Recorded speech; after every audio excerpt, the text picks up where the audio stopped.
The next thing I'm going to show you is what is called a list box. List boxes, you have seen them before in one form or another, look like this. Drag in a list box, and it lists one item per line. So what we're going to go over in this video is how to build this, and there are one of two ways. And then we're also going to go over, if I look here at Schoology, we're going to go over building, counting, and sorting. The build is probably actually the most complex part. There are two ways to build a list box. As you can see, if I look at my list box options, there is not a text option. This complicates things a little bit. So what we need to do to add items to the list box is we can do it one of two ways. If we want items to show up before the user gets into the program, so as the program's loading, we have to pre-program the listed items in. So in this instance, we're going to click on anywhere on the form that is available to us. This is going to put us in what is called the form.load, form1_load, mybase.load. This gives us the opportunity to load the form up. So I'm going to go give it a name. We're going to call it sample. Actually, I'm going to keep it consistent with the examples. I'm going to call it name of list box because we're finding the name out of it. And the procedure here is really simple. I'm going to go name of list box dot.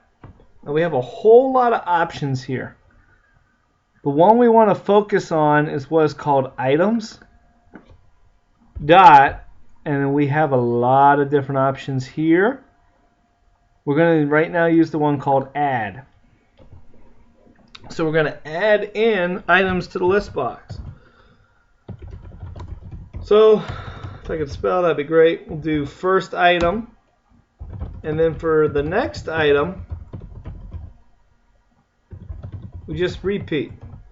If I'm putting in the literal text to the item, then I'm putting it in quotations, because remember, quotations mean string.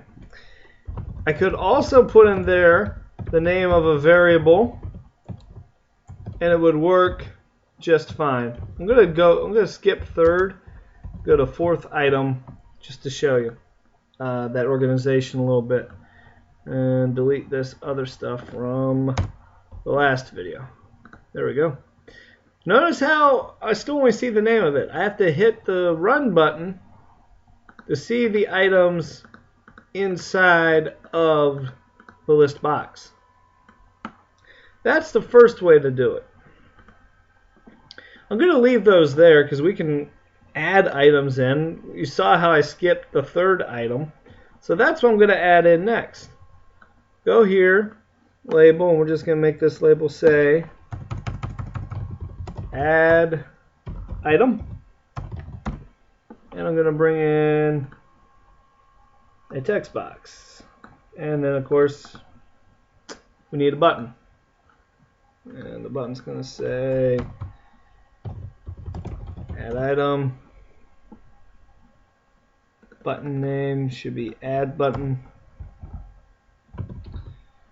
and the text box should be called item text box.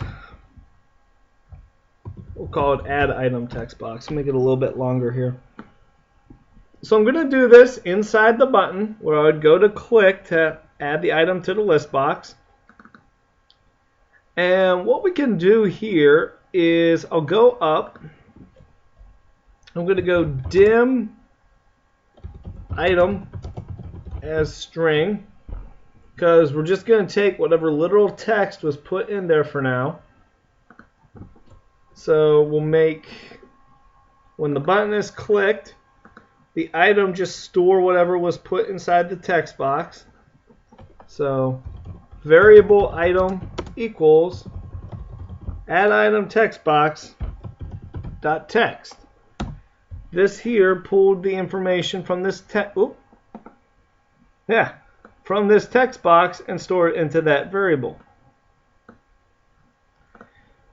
Then I'm just going to take that item and add it to the list box the exact same way I did up here. Only instead of parentheses, I'm going to use the variable that we made there. So, name of list box dot items dot add. We're going to add item. So let's see this second method of adding an item to a list box in action. I'm going to type in third item. I hit add item, and it adds it in over here. If I change this to fifth item, there you go. Adds them in. Pretty simple. But until you get used to this structure, that's probably the hardest part to get used to. So that was the first part here on building a list box. The next part is counting. And what we want to do is we want to give us a label that's just going to count. We're just going to call it count label. I'm going to leave the text as is right now. And it's going to, every time either the program loads or we add an item, update this number to be accurate as to how many items we have. So we'll go into where we started, which is our form load, and we're going to go count label dot text equals. Now we can manually count this, but let's say there were 10,796 items in the list. You really want to count that? No. Also, we don't want to do that because we're going to use this count feature to control a lot later. So count label dot text equals name of list box dot items dot count. So this will, let's go show it here at the beginning. Count, there are 3 items in the text box. Okay, get it? Count it. Never mind. So we can also do that down here to the button. And it's really as simple as a copy-paste job. Now, you have to make sure, though, if you want the number to be accurate, that you paste the new count feature below where you added the item. Otherwise, it's going to count before the item is added. So here we go again. There's 3. I'm going to add the third item. When I click add, it increases it to 4, 5, 6, 7, 8, 9, 10, 11, 12, 13, 14, 15, so forth. Lots of third items. So that's how you count. You just change the word add to count. So that accomplished 2 out of 3 here. The third is sorting, and that is really simple. Sorting, if we click on the list box and we go down to sorted, we're going to change false to true. And this just simply organizes the list box. So we don't have to change any code. Just go here. We run it. See how it automatically moved 4th item above the 2nd item? QRST. So 3rd will still go below 2nd item. But if we do 5th, that's actually going to go on top of the other items because it does this in alphabetical order. Or if we were to put numbers in there, it would put them in numerical order. So if I put a 1, numbers come before letters, so that puts that in front. Or 0.5 should put that in front of 1, which it did.